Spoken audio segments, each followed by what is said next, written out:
வணக்கம். நான் உங்கள் மருத்துவர் சரவணன் பேசுகிறேன்.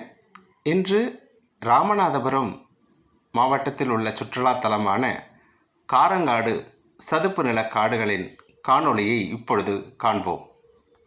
சென்னைக்கு அருகே உள்ள முட்டுக்காடு, கடலூர் பிச்சாவரம், திருவாரூர், முத்துப்பேட்டை சதுப்பு நிலக்காடுகளை நாம் அறிவோம்.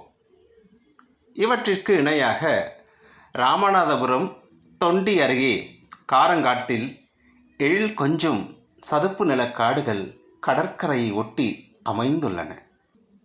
பொதுவாக உவர் நிலத்தில் எந்தவித மரம் செடி கொடிகளும் முளைப்பது கிடையாது.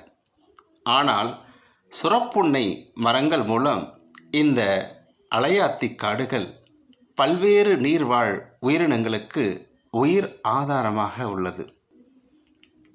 இங்கு மஞ்சள் முக்கு நாரை, கடல் புறா, செந்நாரை, பவளக்காளி, பிளமிங்கோ உள்ளிட்ட பல பறவைகள் இனப்பெருக்கத்திற்கு வருகின்றன. கடற்கரை ஓரம் ஒரு அழகிய காட்சி கோபுரம் உள்ளது. இதன் மேலேறி அழகு கொஞ்சும் இந்த அலையாத்தி காடுகளின் ஒட்டுமொத்த அழகை நம் கண்ணுக்கு விருந்தாக அளிக்கலாம். இக்கடல் பகுதியில் வண்ண மீன்கள், கடல் பசு, கடல் குதிரை, கடல் பாசி, கடற்புற்கள், கடல் தாவரங்கள் உள்ளிட்ட ஏராளமான கடல்சார் உயிரினங்கள் வாழ்கின்றன.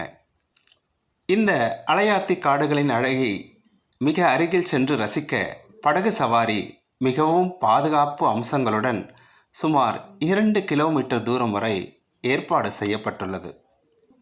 படகு சவாரி முடிந்ததும் சுட சுட அசைவ உணவுகளான மீன் குழம்பு, நண்டு சூப், நண்டு கிரேவி, பொரித்த மீன்கள், இறால் வறுவல் நம் நாவிற்கு சுவையான விருந்தளிக்கிறது.